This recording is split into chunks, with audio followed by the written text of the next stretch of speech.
Hello and welcome back to Watching Brief for the week of the 27th of September 2021.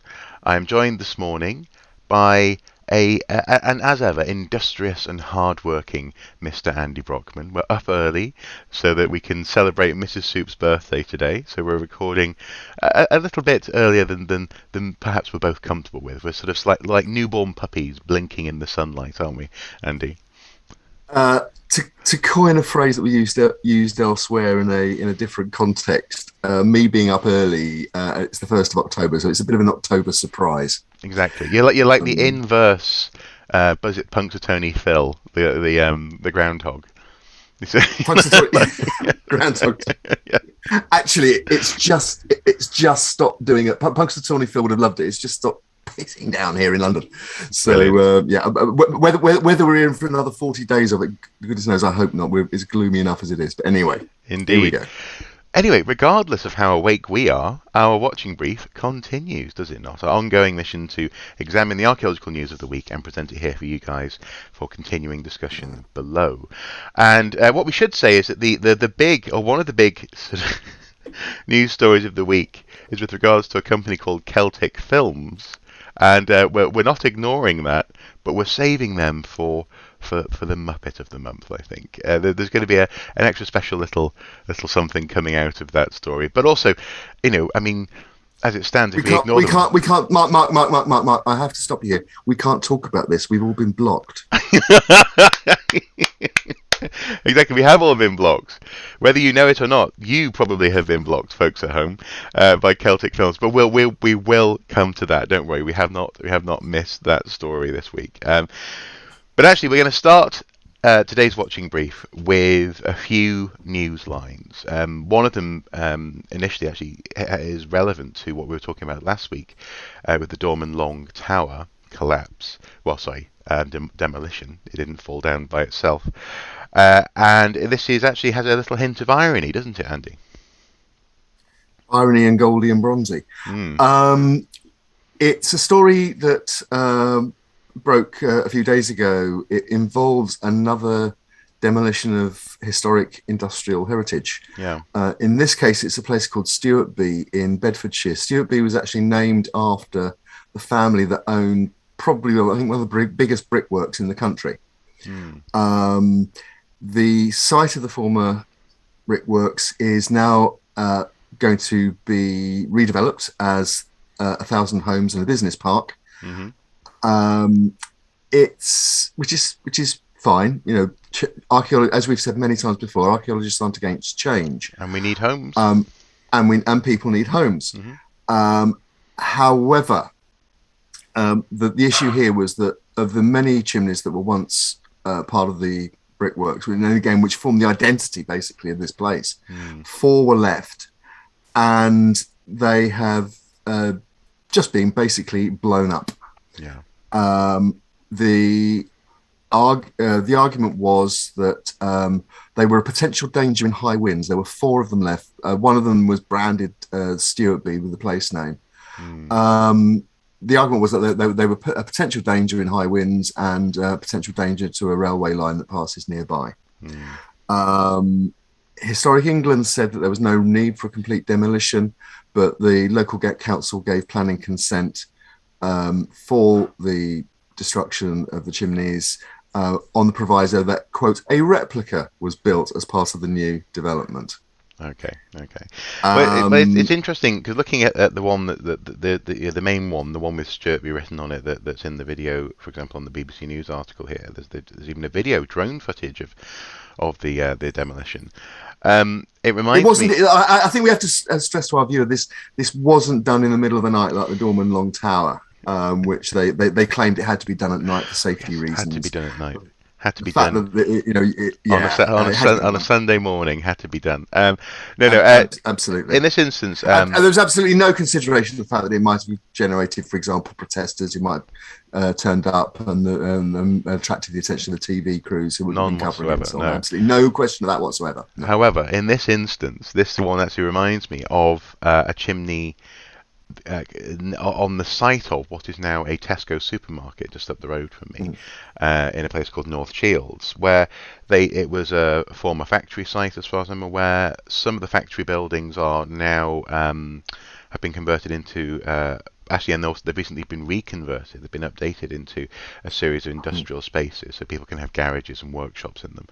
But the chimney itself is actually it's a small local landmark, which the supermarket have taken advantage of. They've actually put the letters for Tesco down the side of the chimney, which is quite cool. So actually these things can be used in that instance in a highly commercialized way. But also I imagine that the Mm. Stewartby chimney, the reason why they're looking to replace it with a replica, is such an icon that it's going to be probably used as a symbol of the housing estate, if not the town. It continue to be part of the town itself. So, Very possibly. mm, Anyone that knows Croydon in South London, the IKEA store there, the former factory chimney on that site is actually branded with the IKEA blue and yellow, yeah, and it's a huge marker and it's an icon for the area. yeah. You know, What, I mean, is there any sort of irony here in terms of its location and the connection to the Dorman Long Tower?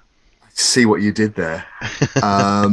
Now, gentle viewer, you'll understand that we do our prep here, and we do actually structure these apparently meandering chats, because the irony is that the former London Brick Company works at Stewartby in Bedfordshire is in the constituency of our esteemed Culture Secretary Nadine Nadine Dorries, Dorris. whose first action in office was to authorise the delisting and blowing up of the Dorman Long Tower. Yeah, So she she's loves going to be. that dynamite. I think we're going to have to nickname her Dynamite. Yes, We're going Dynamite to have to Doris. nickname her Dynamite Doris. Yeah, Dynamite I Doris. like it. I like it. Absolutely. Let's go with it. Yeah, Dynamite Doris. Next. Yeah, it's bing. It's official. Tick stamp approved. Um, Now, along with that story, we've included a link to, and this is a less tall, less potentially wind vulnerable structure, but nonetheless, it's an interesting example of an old structure being kept and restored. And this is from 6 days ago, the story of a public. A bathhouse reopened to the public after it was listed in Birkenhead, Birkenhead, and it shows that these structures can have Do a you realise you've life. just alienated all our viewers' family on Merseyside? Not entirely. That wasn't a million miles away, and I have family in Birkenhead, so it's fine.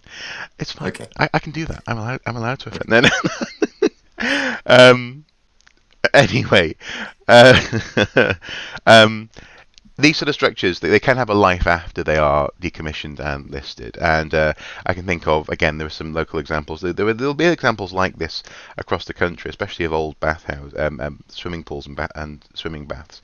Mm. One, for example, that was mentioned when I shared this story on the Archaeosoup Facebook page was the Durham City swimming pool, the old city swimming pool. I used to walk past it all the time because I used to live.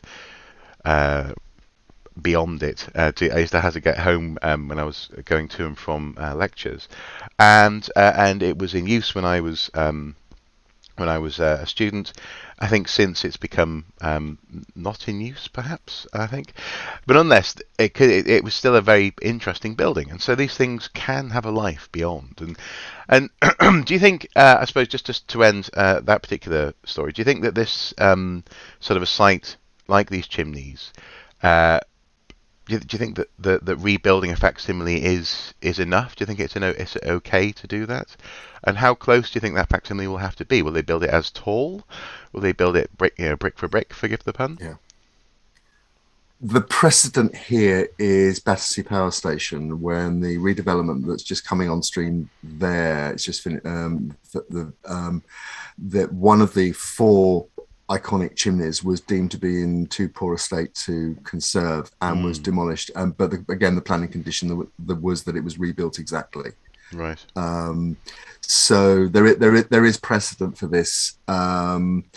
You can make all sorts of arguments that in heritage terms, the rebuilding, the making of a facsimile is appropriate. I think it's Up Ark House in Sussex that burnt down National Trust property, was again rebuilt as a facsimile. The really famous one, of course, is the Amber Room in Sasko-Selo, the Summer Palace in St. Petersburg, which was famously stolen by the German army in the Nazis in the in the invasion of Russia, and disappeared in 1945, right. And it was reproduced exactly by the current Russian government.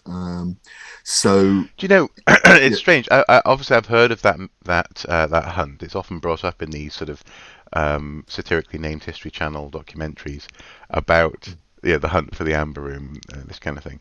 But I've never, oddly enough, asked myself how they got colour footage of the Amber Room before, and the answer is that there's a facsimile. Like, I've never connected the two in my mind. I don't know why. But no, I see what you mean, absolutely. So there's a precedent for it, but unless it's a little continuation of Dynamite Doris's explosive reputation. Reign. Yeah. Explosive reputation, yeah.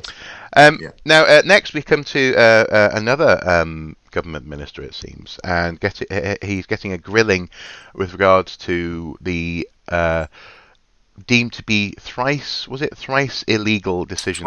Twice illegal decision to go ahead with the tunnel development under Stonehenge. I take it that Grant Shapps was given a really hard ride, and he came away with a very slapped wrist, and has to go away and think very carefully about what he's done. Is that correct? Absolutely. Excellent. Not. Oh. Not. Oh. No. Okay. No. So what happened then? He was appearing, giving evidence before the House of Commons Transport Select Committee, which is, we've talked about parliamentary select committees before. They're groups of MPs that are allocated on places on the committees are allocated on party lines according to the number of MPs a party has. And they look in more detail at government business, at government activity, at government policy. Mm-hmm. And they're meant to be one of the checks and balances and critical friends that ministers have. Mm. Simon Jupp MP, who's a Conservative MP on the committee, was less a critical friend than a waiter, serving up a lovely cocktail of sweetness and delight. Mm. Basically, Shapps was asked by Jupp about the. Well, I'll just read the question. Okay. The chair of the committee introduced him and said that I know Simon Jupp would like to ask about the A303. And Simon Jupp said, I certainly would. The A303 is a constant source of point of frustration for people in the Southwest and anyone who ever travels in the Southwest, especially during the summer months. A couple of weeks ago, we had the, if I may say so, very disappointing High Court ruling regarding the Stonehenge tunnel. What's the latest on that? And how much of a setback to the improvement of the A303 that we all want to see is this? You can see he wasn't exactly probing. No. Like, Minister, why was your department found to have breached the law twice on the consent order for the Stonehenge tunnel? Yeah. And how much has how much has the delay cost? Yeah, it was closer to Minister. How inconvenient is it for local people that the law got in the way of your wonderful plan to build a tunnel? Absolutely, yeah. And it gets worse. First of all, Shapps was very careful to stay on the right side of the law in this case and not comment in detail on what is still a live planning issue. And it's a decision that he now has to remake. Although I think the subtext and the body language was that when he remakes the decision, if he possibly can, unless he's forced into an arm lock by the Treasury and told he can't have the money. I suspect we can predict which way the decision's going to go. Mm-hmm. But he, in general terms, he said, they got on to talking about judicial review, and the chair, again, of the Select Committee said, do you think that across government, the Ministry of Justice will have to reform the judicial review process? It's the judicial review process that found that the minister had acted unlawfully. And this is what Shapps said in response, and I think this should ring alarm bells for anybody in the heritage world, and particularly anybody in the heritage world who tries to hold organisations to account, and particularly the government to account, Mm-hmm. as the Stonehenge Alliance, and their colleagues did here. Because what Shapps said was, yes, and now we're not talking about any particular case at all, nudge wink. He said, as I hinted before, the public elect their representatives, many of whom speak up very clearly and vigorously on behalf of their constituents. And that's a pat on the back for Jupp, who asked the donkey drop, the dolly drop question. Ministers make decisions. They do so with the power and authority of Parliament. There has to be a point at which those decisions are able to proceed. I'm concerned that on occasion we allow, as a country, these processes to get tied up in knots where democratically elected people have made perfectly proper decisions that are endlessly questioned and undermined on matters of extreme technicality, costing the taxpayer sometimes hundreds of millions of pounds in delay and frustrating this government's goal to level up the country. So the answer is yes. In other words, the fact that he was found to acted unlawfully over the fate of a World Heritage Site was a matter of extreme technicality, and his perfectly proper decision wasn't unlawful on 2 counts. I see. Yes, that's a really worrying comment. Yes, I'm just hitting myself in the head with a foam cricket bat there. Sorry. I see. So the law is extreme technicality. Interesting, isn't that a lovely way of referring to your bungling of due process when it comes to potentially ruining a World Heritage Site? In fact, probably the most famous archaeological site in the world, following the pyramids, maybe. It's okay. Yeah. Well, we could wax lyrical about Grant Shapps all day. It's probably worthwhile. Or Michael Green. Actually, to be fair, this time he was appearing as himself, as opposed to the persona he had famously adopted for his online make yourself rich quick schemes, which was Michael Green. Sorry, I'm just gonna just retrieve my cricket bat once more. There we go. Okay, thank you. Michael Green, really? That was is that his nom de plume or nom de? He famously adopted an alter ego for part of his business career, yeah, and denied it for ages until people came up. Those mischievous people in the media came up with the proof that Michael Green was indeed Grant Shapps, and vice versa. But what a gross, extreme technicality that they were drawing on to prove that he was someone else. You know, I mean, these details, man, details. I mean, they're just inconvenient. Ugh, that poor man. Absolutely, absolutely. He's much traduced. It's terribly sad. Anyway, let's move Next. on. Let's move on to our main headline this week, and that is that the British Museum is breaking into new worlds, new ventures, new exciting realms of possibilities by creating so-called NFTs, non-fungible tokens of artwork that it holds in its collection.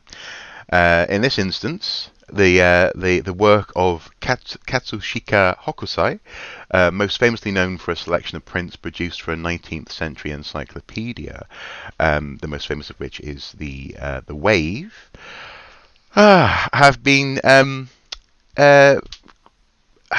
put up for sale in this new digital format, following what appears to have been a, quote, cold message on LinkedIn. The CEO of a French company called La Collection messaged the British Museum, who apparently are up for cold messages. Maybe we should try sending a random message to them and proposing that how they can make money. Actually, that's a good point. I already talked to their press office quite a bit. But, but you know, just send this cold message suggesting that they created NFTs of works in their collection. Prices are set to start around $500 for what they are calling postcards. This also comes in the context of back in March, an NFT by the digital artist Mike Winkelmann selling for $69.4 million. So you can almost hear the ka-ching, ka-ching, ka-ching going off in someone's head at the British Museum to monetize, further monetize, I should say, elements of their collection. Now, the immediate response online was quite passionate, shall we say? Some people were very No.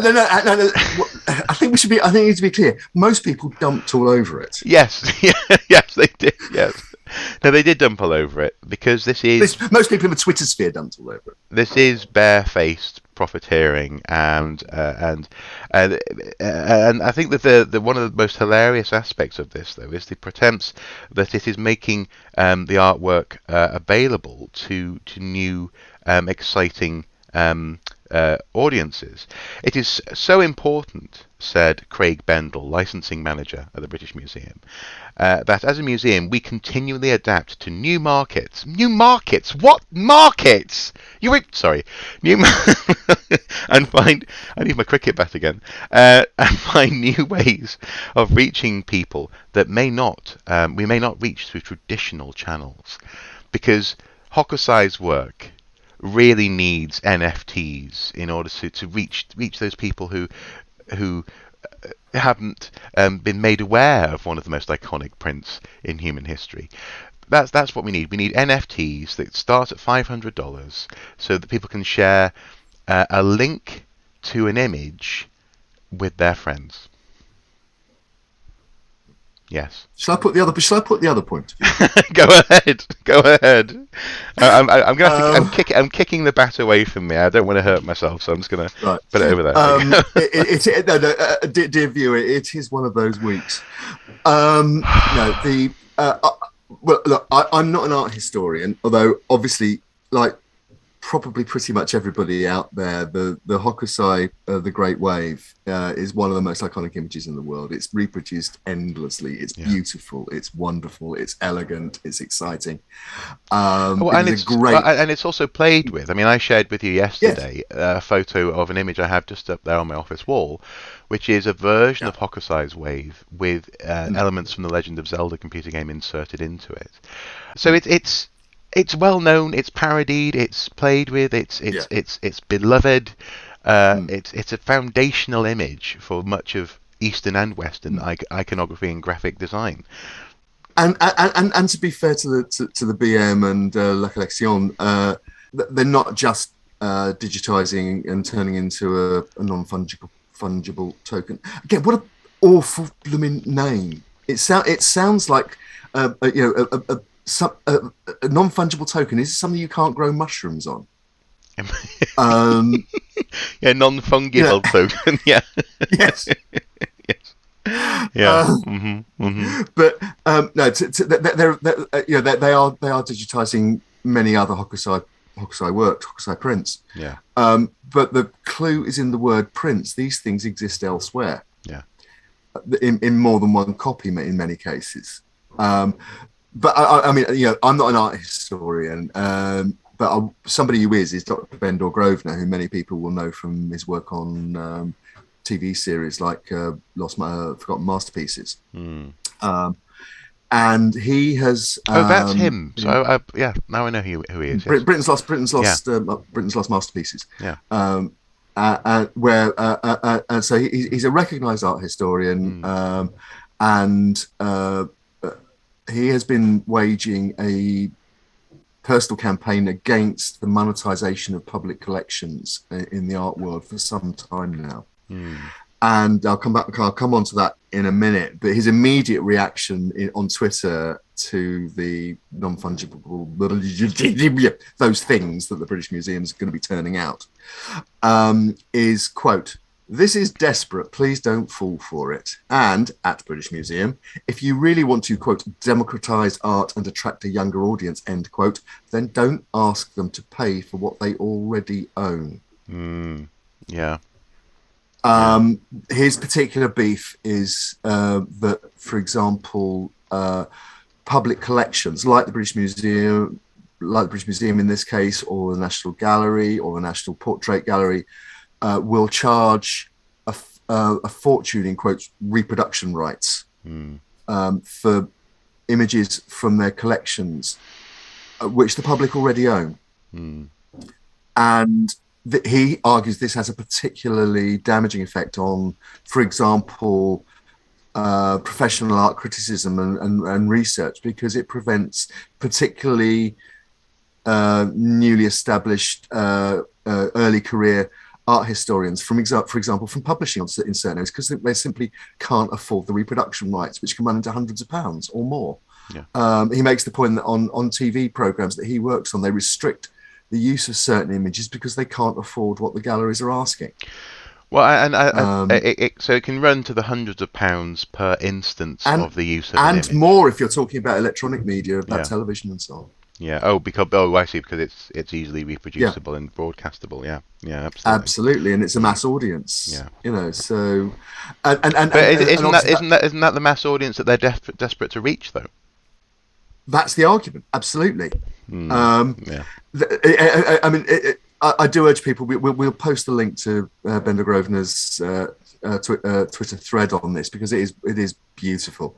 But the other thing another thing he says is that, when I was an art dealer, the snooty pomposity from nationals like the British Museum when it came to, quotes, the trade, i.e. the art trade, was endless. But now they think that when they think they can make a few quid, they're jumping into a market in the most polluting and morally dubious way possible. And I think it's also worth saying here that these non-fungible tokens exist digitally. They exist as a link. And the point's been made in a number of cases here that there's no guarantee that, having paid you hundreds of dollars or whatever for your non-fungible token, that link will last as long as a Hokusai print, which is 200 years old.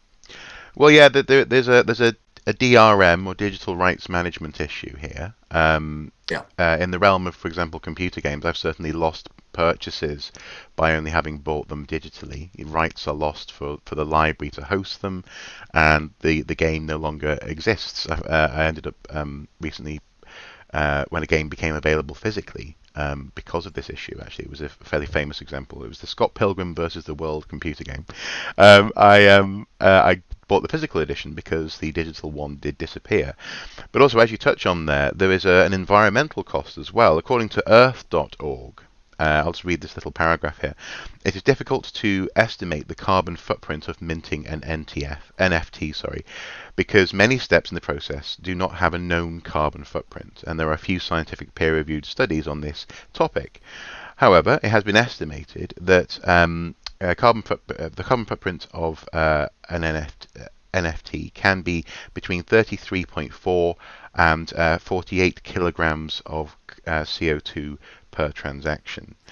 For example, to put that into context, it's approximately 14 times the cost of mailing an art print in terms of environmental impact. So if I was shipping an art print from me to you, or presumably me across the world to the US, as I sometimes do, in fact, that still wouldn't have the same impact as a single NFT being produced, because these are computerized, mathematically determined pieces of code that can't be that can't be faked because of the complex mathematics involved in them, and that takes up computing power. So they're involved in this new market, which has a questionable future in terms of digital rights management. They're involved in this new market that has questionable credentials in terms of the environment, but also, as well, isn't there an interesting angle coming in from the European Union on this, Andy? There is, and that is a new European copyright directive, which would appear to make copyright free a work that involves no creative input. In other words, if you exactly reproduce something, which is what these non-fungible tokens of the Hokusai appear to claim to be, if you simply reproduce what an artist has created previously from a museum collection, without For some spin. example, in a book. So if you're trying to just For show the example, art, yes. absolutely. For example, yeah, exactly. For Hmm. example, an art book or a journal of record. Hmm. Um, the outside of the copyright expired items can't then be copyrighted. Mm. Can't then be they become copyright free. Mm. So, for example, and the example's been cited that if you went to the Louvre and took took a photograph of the Mona Lisa and didn't play around with it in Photoshop, the Louvre couldn't come after you Yes. because you've made no creative input. The creative input was made by Leonardo da Vinci in the early 1500s. Yeah. Or late Yeah. 1400s, where I can't remember the exact date of the Mona Lisa. But Now, yeah, now, you see now, what I mean? now, presumably, there's going to be an area there in between because you can also have a transformative element, can't you? So if you fully Yeah. transform an image, you can actually it moves beyond copyright. So that there'll And be there are a already and there are already exemptions which you exploit very often for parody and comment yes, exactly, yeah. as well. So that there's but Um, unless the point being though, it's probably going to be easier to get hold of an image from a European museum Museum, uh, yes. at at, uh, at certainly far less cost, depending on how you acquire it, Mm. than from the British Museum, and that's or before or the National or the Gallery or the National National Gallery. Portrait Gallery or any of the Yep, other the and that's museums and galleries that act in this way. Yes, yeah, and absolutely. that's before we take into account the extra costs, environmental and economic, and in terms Yes. of uncertainty of NFTs. It's short-sighted, it seems, from such a apparently venerable institution. Yeah, I mean Hmm. the argument is that by carrying on down, and it's not just about the NFTs, it's about the general attitude to their archives that they're a resource to be exploited Hmm. rather than a resource to be shared with the public that already owns them. Hmm. Hmm. Um, and now that goes to a fundamental question of how do we fund our museums and galleries, and there has been a move to see them as businesses that act In as new businesses markets. into exploiting new markets. Absolutely. Um, and we have to ask, is that what we want? Hmm. Now, again, to be fair to them, the major British museums and galleries are still free to enter. Yes. But obviously, that's a limited audience, the people that can get there physically. But that's also a very Um, different argument from from suggesting that you're trying desperately to make this art available to new and hitherto unreached audiences. yes, If that's what I mean. So if they were saying, look, yeah, we're doing this because we want to keep the museum open for everyone for free forever, yeah. I might just about understand why they're doing it, as Ab- opposed to just seeing them see dollar signs. Absolutely. Look, I think just to wind this up, it's this venture has been pretty much panned across the board. I mean, Yeah. another name that people will recognise, historian and art critic Simon Sharma, Hmm. just tweeted, "Terrible idea," Hmm.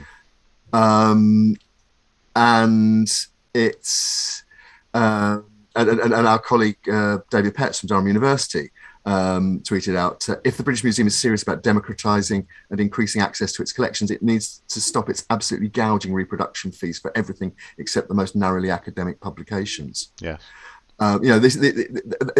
It's not just artworks, it's pieces from the archaeological record, from the Hmm. archaeological archive at the British Hmm. Museum as well, we're talking about here. Hmm. So, So in that in case, terms of, I mean, I know that David often works, for example, in the realm of Anglo-Saxon sculpture, for example, this kind of thing. yes, Yeah.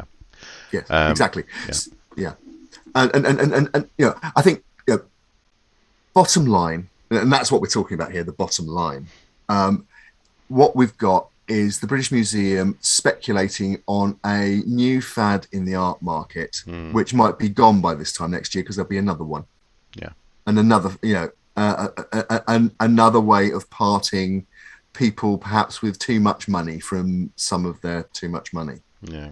Because we're not, they call these things postcards. Your normal postcard, £1.50 or whatever.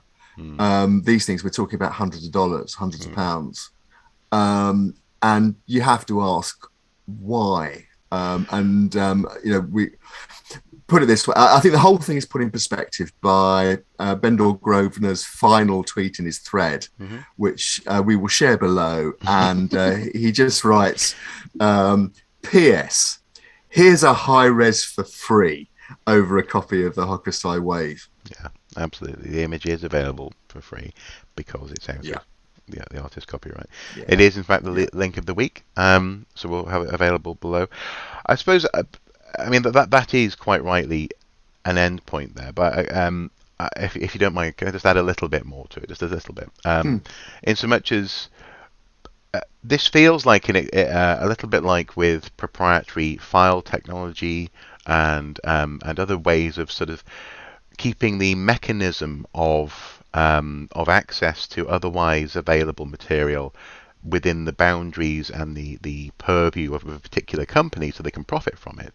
This feels like, for many, and it has been observed, that it's another way that capitalism is trying to hold on to the relationship between going to a coal mine and getting some coal, buying the physical coal, and then turning that into something, using it to heat some ore and smelting iron or something.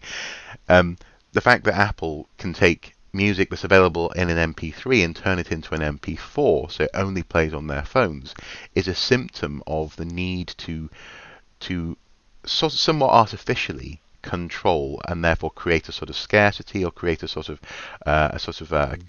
currency in the literal sense of the word, I suppose, around certain digital artifacts which are otherwise freely and endlessly copy and pastable. And so yeah.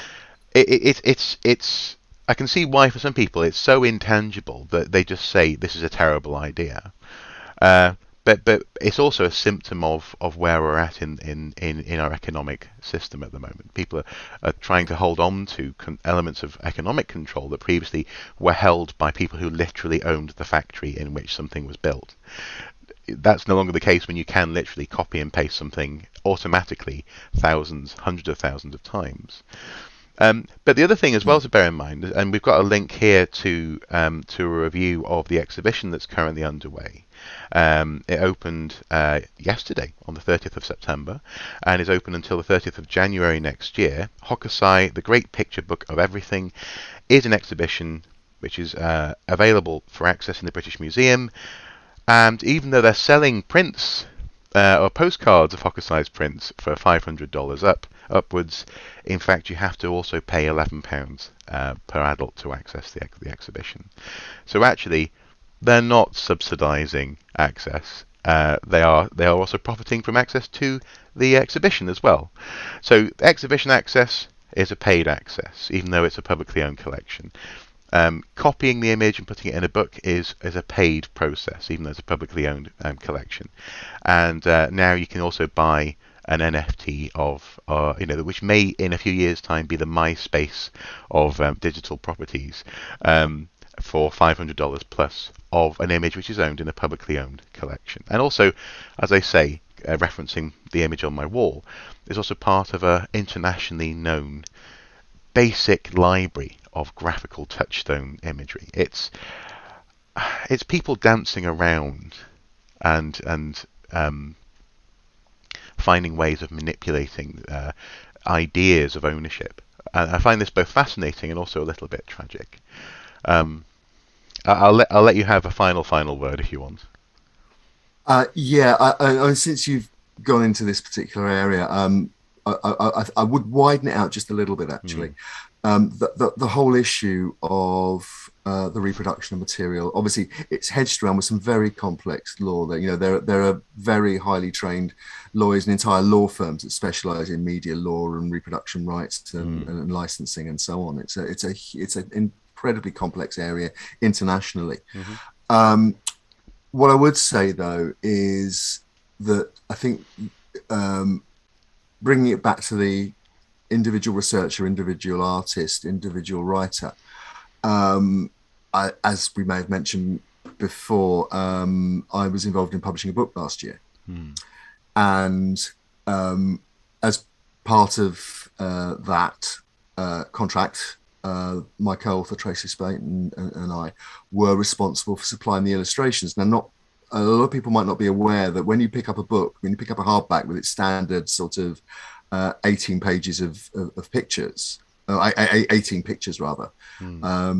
You those pictures haven't been paid for by the publisher; they've been paid for by the author, by and large. Yeah. And unless you're the kind of person that can demand whose agent can demand a contract whereby the publisher pays for everything. So we were faced with, for example, an allocation of 18 images for the book, which we had to supply. You go to the commercial agencies, and I'm not naming them because they're particularly guilty. I'm just naming them because they're one of the most high profile, and that's Getty, the Getty archive, where you go for a lot of historical 20th century imagery. It was simply beyond our budget. We would have blown our entire advance and more had we provided images from commercial archives. That's how that's how serious it is, and you don't get paid much in the first place. No.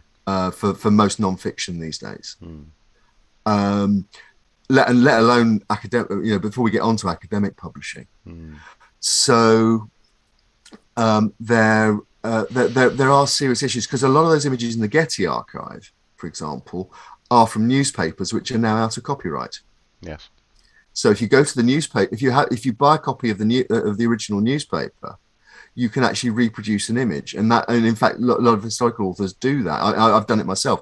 I used to write for a certain military history magazine, and well, I'd hope I might write for them again. But on those occasions, I'd actually make more from the images I supplied as part of the commission than I did on the wordage. Yes. Yeah. So. And the way I was able to do that was, I've got a collection of out of copyright books where the photographs are all sort of orphan works. There are some things some photographs you can't technically use, because if the photographer is named and they died within the last 75 years, then technically it remains their copyright. Well, it might remain their copyright, depends on what the contract was with the publisher. And then we get into that really complex area of law again. But that's an interesting example in so much as what you're describing there. If you find the image in the original newspaper that's out of copyright, you essentially are on the same trading level then as Getty, in that sense. You're doing, you're interacting with the image at the same point as Getty is, and if you wanted you could go on to sell that image. In the same way. True. Yeah, it's a strange world. It's a very strange world. It's a complex world. It's a morally complex and ambiguous world. But I think the thing that is clear, and I'm absolutely with Endor Grosvenor on this, is that I don't think that public collections should exploit particularly academic authors who are trying to share works with the public and explain them and so on. It's... Otherwise, what is the point of a publicly held collection if not for public good? Precisely. Yeah. You can argue, why should somebody going to see a picture, online, a good quality copy of an image online, have to and share it? Why should they have to pay when the public already owns it? Exactly. Well, technically, they already own it if they're a citizen of this country. Yeah, that's the point. Exactly. Yeah. Or it's certainly owned on their behalf. Well, we have gone slightly over our intended time slot here, but I knew this would happen because the NFT British Museum topic was such an interesting one and quite meaty. So there was plenty to discuss there. Hopefully you guys have enjoyed this at home. Please do add to this conversation below. We haven't even touched on the fact that for example, it's difficult producing, say, medium to large size documentaries and putting them out on YouTube, because they can be freely viewed, freely downloaded, freely copied as well. So in that sense, that's something that both Andy and I are operating within that realm. And therefore, what is the value of that work as well? There's all these, in so much as, again, relating to this notion of literal capital in that economic system. It's an interesting one. I'm sure it's something that we're going to return to at some point in the future, but we'll leave it there for today. Thank you for your time this morning, Andy. I'm going to go away now and well, quickly edit this and then enjoy the rest of Mrs. Soup's birthday. Until next time, guys, do take care. Bye-bye. Bye bye, and happy birthday to Mrs. Soup. Happy birthday indeed.